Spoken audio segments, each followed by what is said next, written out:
Hey everybody, I'm David with Bolivar Live, and I'm here with Shonda with Aran and Franklin, and we're going to touch on something today because Shonda, you and I were talking, and a lot of people are adding different amenities. They're going in. We've been through Ike now. The houses, some of them are getting remodeled or upgraded, and a lot of people are putting in different things.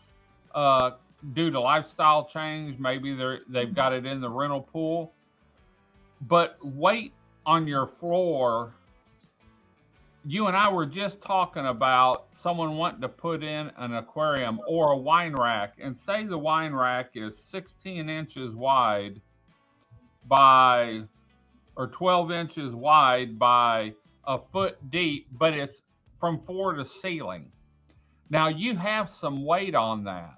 That's right. And depending on where that fell on the floor, that could actually fall in between your floor joists. That's So right. the only thing holding that up is a piece of 3/4 inch or 1 inch or inch and a quarter, depending on when the house was built, sheathing or plywood or decking. That's right. That's not enough No, when it's you're absolutely. concentrating that weight in It's that probably not area. even if it's probably not even enough if you had one floor joist underneath it, Right. So and that's one of the things that we're seeing is a lot of people are wanting to make improvements. They're wanting to, upgrade their house. They're wanting to put in stuff for their kids, like maybe a pool table or something. They want to upgrade their bathroom and put in a new, cast iron tub, or they want to add a wine rack that's going to be floor to ceiling. Well, That takes up, less space, footprint space, but it concentrates a lot of load in one area.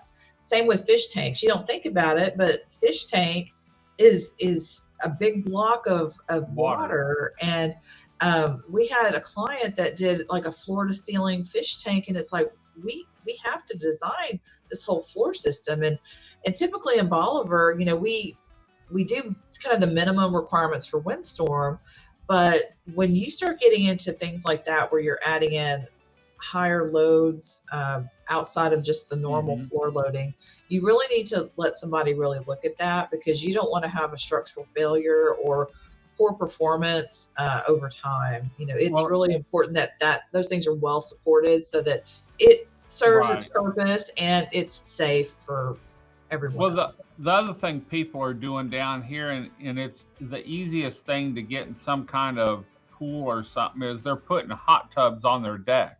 Yeah. And that's nice because you don't have to go downstairs to enjoy it. But decks typically aren't made for that weight. They are not. I've seen a few where they put hot tub and it's like 3 or 4 times the joists underneath than you typically, or it goes from a 2x12 to a 4 or 6x12, depending on how it's laid out. And so, but all that can be done. Absolutely. You just have to know about it, That's right. And you brought up something a while ago.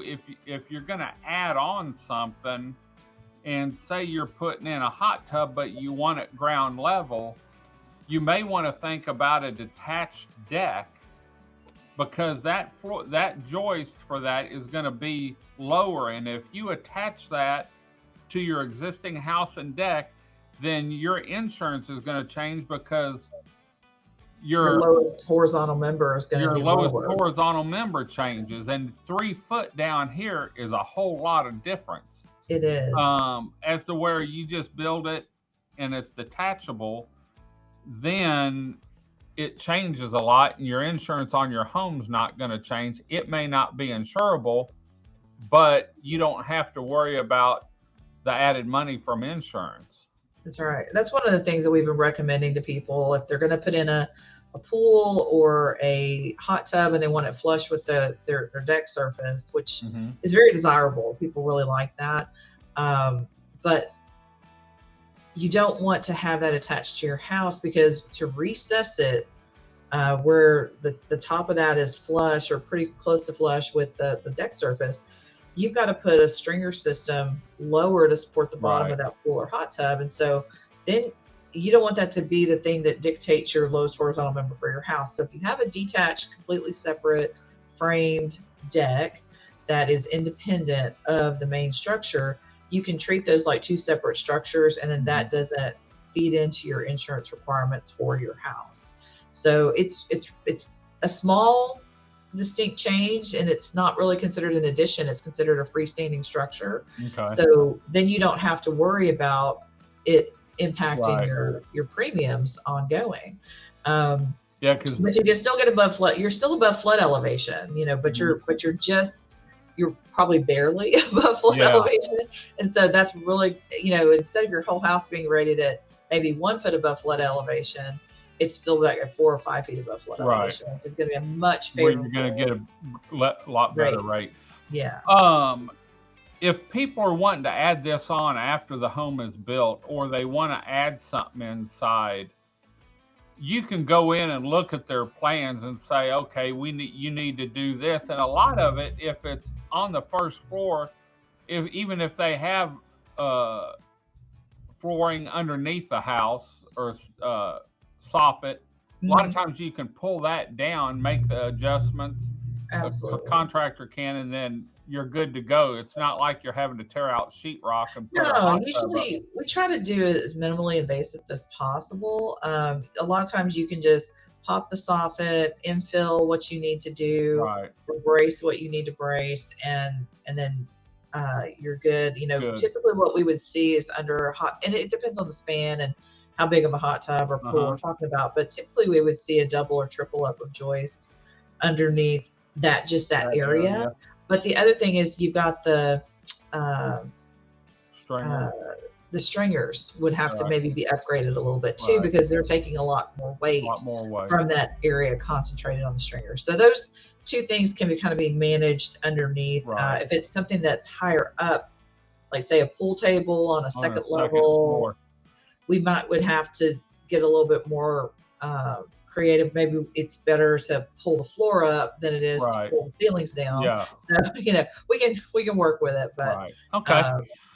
Well, if you're interested in doing some upgrades, and remember, any kind of upgrade to the structure of your house, you really need to get an engineering company involved with it, like Aran Franklin, and make sure you get with your insurance company, because you don't want to do these upgrades and then something happened and they say, oh, well, the insurance company say you never notified us, and so that's not covered. So, but to get hold of Aran Franklin, the best way to get hold of them is on their website at aranfranklin.com. Fill out the form, and that way they can track the correspondence and you can track the correspondence on everything you're doing with them. So, Chandra, thanks for joining us today. Until next time, I'm David with Bolivar Live. Y'all have a great day, great week. Come see us. God bless, and bye-bye.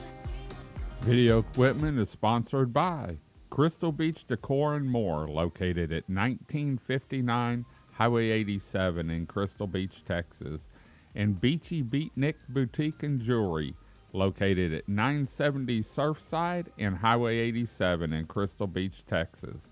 Thank you to these two businesses for being our 2025 video equipment sponsor for Bolivar Live.